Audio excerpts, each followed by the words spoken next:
A young boy no older than 10 years old standing outside the Estadio Azteca inconsolably crying, his father's arm wrapped around his shoulder, the father himself visibly fighting to keep it together. And in that single image, every single thing you need to know about Mexico and football was captured forever. The date was Sunday night. The Estadio Azteca had roared like never before. Now, as hundreds of thousands of utterly spent fans filed out of the mythical stadium, the silence was eerie. No mass celebrations extending until dawn. No tales of heroism. No quarterfinal for the first time in 40 years. Just silence. And a 10-year-old boy crying outside the greatest stadium on earth.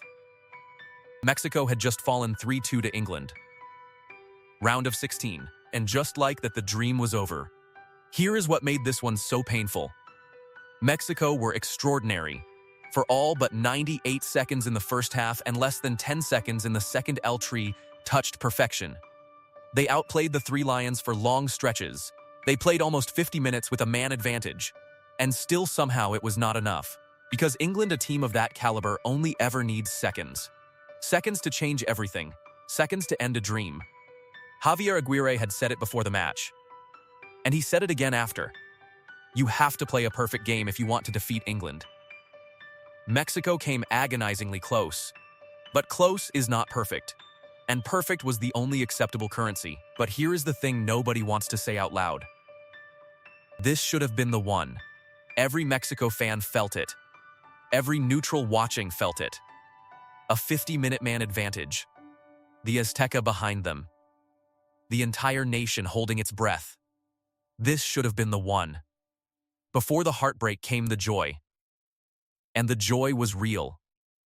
Mexico won 4 games at this World Cup. The first time in their entire history they achieved that. The opening day victory against South Africa. The cardiac win against South Korea. The comprehensive beating of Czechia. The dominant performance against Ecuador. 4 wins. A 40-year curse partially broken.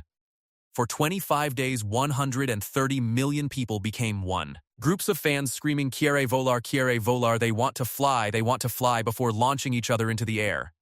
For 25 days, Mexico flew. The fall from that height is brutal.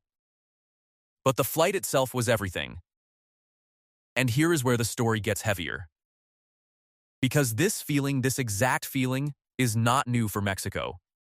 Mexico has been here before. Many times. And that is the part that truly breaks the heart. Netherlands 2014. Argentina 2006. Germany 1998. Each time Mexico went toe-to-toe with one of the sport's superpowers. Each time they battled with everything they had. Each time they were left with a moral victory. And as Aguirre said on a stage as grand as this defeat is defeat, a 25-year-old fan named Fernando standing completely disheartened outside the Azteca said the line that every El Tri supporter knows. Jugamos como nunca, perdimos como siempre. We played like never before. We lost as always. It is a phrase every Mexico fan has heard seemingly every 4 years for what feels like an eternity. And on Sunday night, it rang true again. And here is what makes this moment even more significant. Because beyond the result, beyond the heartbreak, a legendary chapter of football history was also quietly closing. The Estadio Azteca. The only stadium on the planet to host 3 different World Cups. The only country to do the same. On Sunday night, it said goodbye. In what was potentially the final page of the Azteca's unmatched World Cup story, it got the send-off it deserved. Thomas Tuchel stood pitchside after the match and said something remarkable. It never felt like a round of 16. It feels almost like we won a final or something. England's goalkeeper Jordan Pickford called playing at the Azteca a once-in-a-lifetime moment. Dan Burn called it probably the best stadium he had ever played in personally. And England's players, their entire squad, stood shoulder to shoulder just feet from 8,000 traveling English fans singing Wonderwall in unison. While across the same pitch, El Tri players walked a lap of honor thanking the fans who had given everything. 2 sets of players. 1 extraordinary stage. 1 farewell that football will never forget. But here is the question that nobody wants to answer. What comes next for Mexico? The joy was real. The football was real. But the problems underneath, they are real too. Mexican football has been here before. Olympic gold in 2012, the highest of highs. Group stage exit in Qatar 2022, the lowest of lows. Neither was enough to inspire enduring structural change. Liga MX format still broken. Player development still lacking. The best Mexican talent still not making the jump to European football consistently. Rick Lira, one of the brightest midfielders at this tournament, should unquestionably be playing in Europe after this World Cup. He stood in the mixed zone after the match and said, "We planted a seed that tomorrow we'll remember. The ceiling is very high. I am certain we are on the right path." His optimism is genuine. His talent is undeniable. But history suggests the path from seed to harvest in Mexican football is longer than the hope implies. Jorge Valdano, World Cup champion with Argentina in 1986, once said, "Of all the unimportant things, football is the most important thing." For 25 days, football was without a doubt the most important thing in Mexico. And then a 10-year-old boy stood outside the Azteca crying with his father's arm around him. How do you tell that child that life goes on? How do you tell him he will recover? How do you tell him he will be ready to do it all again in 4 years' time?